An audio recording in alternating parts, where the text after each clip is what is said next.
JSSC LDC भर्ती प्रक्रिया में काफी देरी होने के कारण झारखंड हाईकोर्ट से झारखंड सरकार को कड़ी फटकार मिली है। जैसे कि आपको ज्ञात है कि जेएसएससी के माध्यम से एलडीसी की कुछ पद निकाला गया है। इससे पूर्व भी एलडीसी के लिए जेएसएससी ने विशेष एग्जाम नहीं लिया है, जबकि झारखंड सरकार क्या करते जा रहा है, कॉन्ट्रैक्ट बेसिस पे क्लर्क की बहाली करते जा रहा है, रेगुलर बहाली नहीं है। इसी मामले को लेकर झारखंड हाईकोर्ट ने कड़ा लताड़ झारखंड सरकार को लगाया है और भर्ती करने का निर्देश भी दिया है।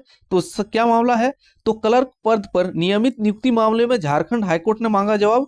तो झारखंड हाईकोर्ट के जस्टिस आनंद सेन की अदालत ने राज्य सरकार में हिंदी टंकन क्लर्क पद पर नियमित नियुक्ति को लेकर दायर याचिका पर सुनवाई की। मामले की सुनवाई के दौरान अदालत ने प्रार्थी का पक्ष सुना। इसके बाद राज्य सरकार को स्पष्ट करने का निर्देश दिया कि जब आपके पास नियुक्ति के लिए विज्ञापन जारी किया जा चुका है तो नियमित नियुक्ति क्यों नहीं की जा रही है। तो इसमें राज्य हाईकोर्ट ने बोला, जब आपने जेएसएससी के माध्यम से एलडीसी के लिए विज्ञापन कुछ पद के लिए जारी किया है, आज 2 साल से ऊपर होने को चला, इसका विज्ञापन जारी करने के बाद आज तक एग्जाम क्यों नहीं हुआ है, जबकि आपके पास पोस्ट ऑलरेडी खाली है और इसके बदले आप कॉन्ट्रैक्ट बेसिस पे नियुक्ति करते जा रहे हैं। अदालत ने राज्य सरकार से पूछा, निजी कंपनी के माध्यम से संविदा पर नियुक्ति करने की जरूरत क्यों पड़ी तथा नियमित नियुक्ति में देरी करने का कारण क्या है।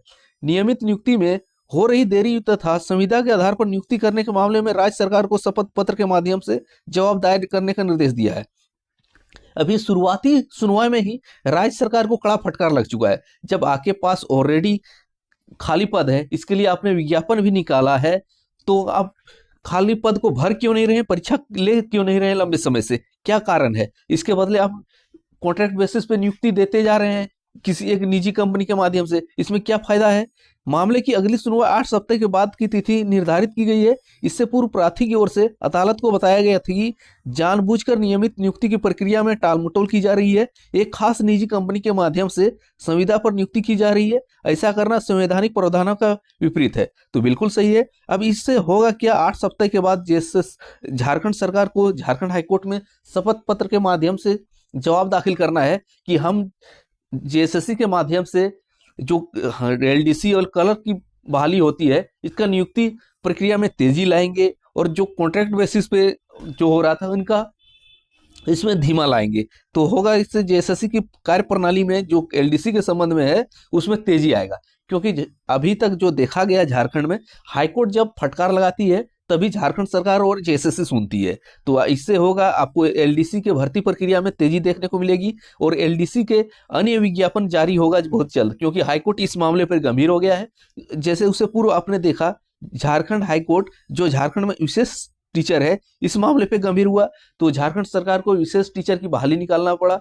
तो जो मामला हाईकोर्ट देखता है, फॉरेस्ट रेंज आपको कक्षपाल की भी बहाली झारखंड हाईकोर्ट के निर्देश के बाद भी निकली है। इसके बाद आपको जेल असिस्टेंट की बहाली के मामले में भी झारखंड हाईकोर्ट में मामला गया था। सब सारे के सारे मामले झारखंड सरकार का जो मामला है झारखंड हाईकोर्ट जाता है, वहां से निर्देश मिलता है, डांट फटकार मिलता है, तब झारखंड सरकार कार्य करती है। अब एलडीसी के मामले में भी यही होना शुरू हो गया है। अभी शुरुआती हियरिंग में ही झारखंड सरकार से शपथ पत्र के माध्यम से जवाब मांग दिया है। अब बहुत जल्द एलडीसी की भर्ती प्रक्रिया में देरी जो हो रहा है इसके संबंध में दायर करना होगा झारखंड सरकार को शपथ पत्र के माध्यम से जवाब, और अपनी गति को बढ़ाना होगा और बहुत जल्द नए विज्ञापन भी जेएसएससी के माध्यम से एलडीसी के जारी करना होगा। क्योंकि आपको पता है कि राज्य सरकार के जो कार्यालय है वहाँ हजारों के हजारों पद खाली है मिलेंगे, लेकिन उसके बदले आपको 10,000 12,000 में कॉन्ट्रैक्ट बेसिस पे किसी निजी कंपनी के माध्यम से आदमी रख के काम कराया जा रहा है। जब आपके पास रेगुलर पद खाली है तो भर क्यों नहीं रहे, इसी माध्यम पर हाईकोर्ट गंभीर है। तो अगला अपडेट जैसे ही आएगा आपको सूचित कर दिया जाएगा।